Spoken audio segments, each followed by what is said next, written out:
Is your relationship in need of setting and following through with boundaries? If so, listen in. Hi, I'm Carol Bettino, psychotherapist and the author of Better Choices, Better Life, and Directions, Your Roadmap to Happiness. I'd like to start off with a letter sent from Kathy. It says, when do you think it's time to get outside help for a relationship? Should it be a professional? And also, what are your thoughts on one party sharing the couple's issues with a mutual friend, acquaintance, without first discussing it with another person? This happened to my friend, and it caused a lot of problems. Well, thanks for this letter, Kathy. First part I'd like to bring up is, when do you seek help? I think it's important to seek help before the problem gets out of control. Many people wait too long. I've had couples come in and they're either already separated, or they're talking about separation or divorce, or one has moved out already. That is not the time. I mean, I'd rather late than never, but that's not the best time to come in. So the sooner the better, because you want to learn how to cope with problems and how to deal with them in a better way. So if the problem gets too out of control, the emotions are also out of control. And that's when sometimes the emotions are controlling you instead of you controlling them, and that can create more problems. The other part of that is, should it be a professional? You should never take advice from your dentist about having your car hauled or the engine pulled out any more than you want to ask your mechanic about pulling out a tooth. So it's fine to ask friends about opinions on things, but talking about personal issues or personal problems, I don't think it's in your best interest to talk to friends. So that would be the second part of that. Now, regarding how people do this and why they do this, the real issue is just don't do it. So let's talk a little bit about when you do share what can happen. First of all, it's really inappropriate and very disrespectful and hurtful to a partner, to a friend, when you talk behind their back.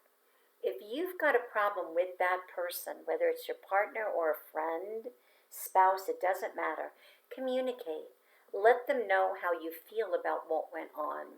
Talk about what the problem is and seek a solution. Discuss some of the things that you can handle and what you can work through. So discuss it with each other. The other is, it can damage and create trust issues, because why do I want to share with a partner or even a friend things that I know are going to get spread around other people and discussed around other people? So that's where you need to set boundaries. It is not okay to discuss our personal issues and problems with friends or family. It can create a lot of problems, and therefore seek the solutions now instead of getting stuck in the problem, where you start to look outside and ask the advice of people who should not be giving you advice.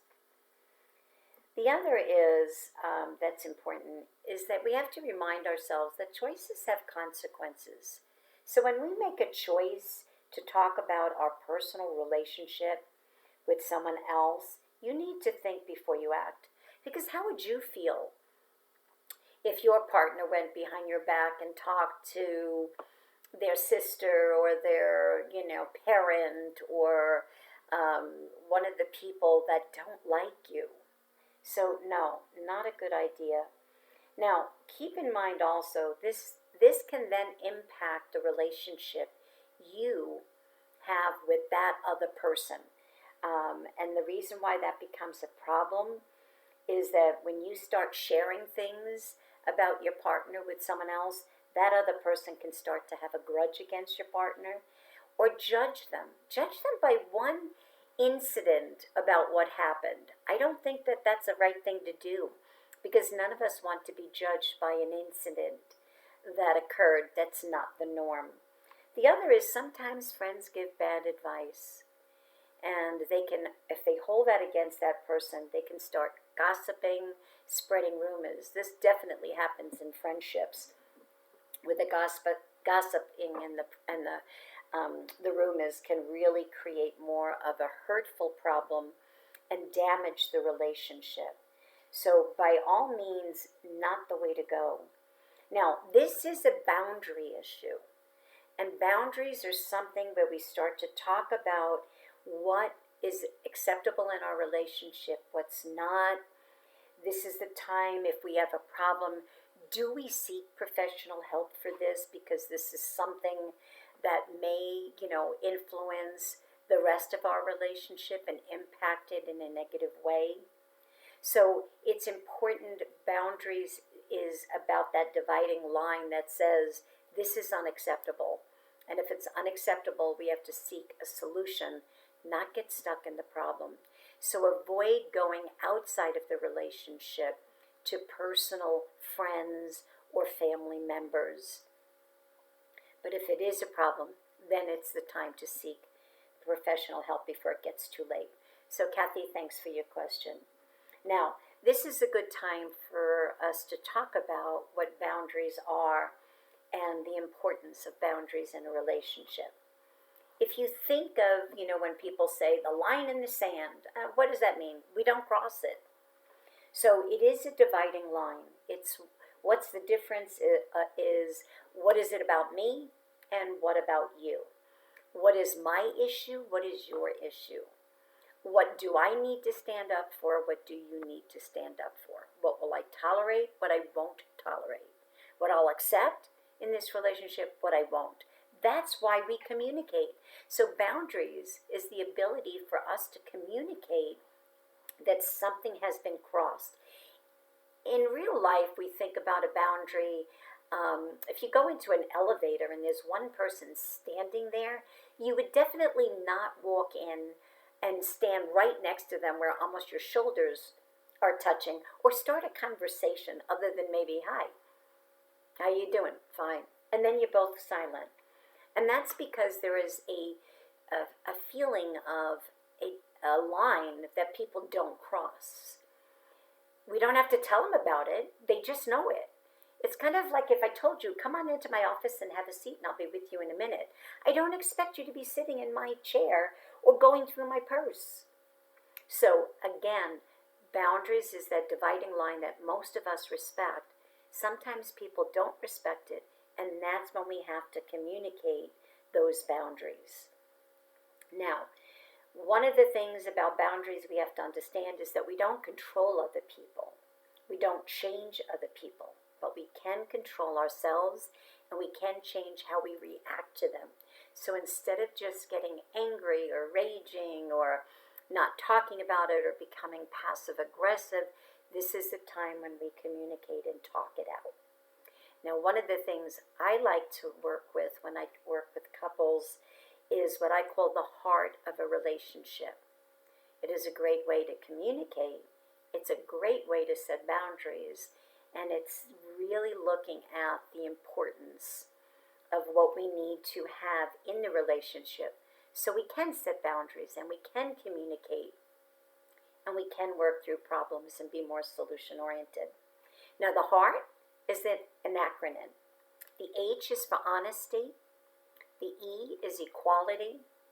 The A is accountability. The R is respect. And the T is trust. And I'd like to go over some things in each one of those. When you're setting a boundary, be honest. Express your feelings, your needs, your wants, what's not acceptable, what you don't appreciate, what hurts your feelings, but do it appropriately. Do not do it when you say things like, you made me feel angry when you did that. The reason why that's not good is you set the scene for the person to become defensive. Now, you're not responsible if they're defensive. If they're defensive, that's part of their personality, and they need to work on that. But we want to avoid, when we can, defensiveness. We want to be able to communicate. And communication is not about being defensive. It's about listening, hearing, and finding solutions. So you would say things like, when you did that, I felt hurt. And I felt hurt because I also felt betrayed. That's how you start a conversation off. You don't blame someone else for your feelings. Be honest with your feelings. Be honest with your needs and your wants, but openly do that respectfully. The E is equality. Whether we're talking about a friendship, whether we're talking about a real relationship, or we're talking about a marriage, it doesn't matter. There needs to be equality. If you're a roommate of mine, I need to know up front with our boundaries what's acceptable and what's not. What chores will you have? What chores will I have? You know, who you'll invite over, or who will sleep over, or, you know, what our hours schedules are, whatever it may be. In a relationship where there is intimacy, where there is monogamy, where there is marriage, cohabitation, whatever it is, you have to look at it as an important part of good communication and good boundaries. We need to know that we're a partnership, so let's balance the chores, let's balance the responsibilities, let's balance the finances, whatever it may be. All relationships should be about give and take. It should never be one-sided. But here's a time to look at the equality of how valuable do we look at, or how we value the relationship itself. Is I don't want to be taken advantage of. I don't want to be used. I don't want to feel like a housekeeper. So talk about these things. That's when you set a boundary. Accountability. We need to set people, hold people accountable, but it has to be without the accusatory words. Like, you did this, you always do this, you never do this. Again, that creates defensiveness. So when you're communicating and setting a boundary, it is okay to hold your partner accountable, but do it in a way that is acceptable if they did it to you. So don't start with the accusatory words. Don't use the always and the nevers. Don't be disrespectful either, which is the R, respect. We need to set a boundary that when we argue, when we disagree, we don't raise our voice, we don't yell, we don't curse, we don't put each other down, and we don't scapegoat. We don't turn it around and make it about the other person and bring up everything they did from God knows when, because that is not respect, and it's not a way to find a solution to a problem. The T is trust. And of course, when we think of trust, the first thing that comes to our mind is fidelity. I want to know that I can trust you.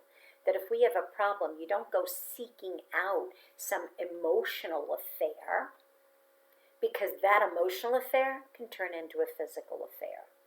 We need to work through our problems. And that's what we look at when it comes to that heart, is that I can trust you'll be honest with me and I'll be honest with you, that we will share our problems. It won't be one-sided. We will try to give and take. We'll hold each other accountable, but we'll do it in a respectful way. And I trust that I can come to you and find a solution instead of getting stuck in the problem. Important things to remember. Now, when you think about the heart of the relationship, remind yourself that this is only about confronting problems. It's not always about confronting the person. People sometimes tell me, I hate confrontation. Well, we don't like confrontation because of how it usually goes. And that depends on how we handle it. So think of it as confronting the problem, not confronting the person, but doing it in a respectful way. I'd like to end with one of my affirmational quotes. It says, I will think before I react, and then respond accordingly and appropriately. I want to thank you all for listening. I'd ask you please to share this podcast with others on your social media. And most importantly, I really enjoy the comments, and I really look forward to people asking me questions that we can use in my podcast. So thank you again, and have a great day, and please make better choices and avoid the drama.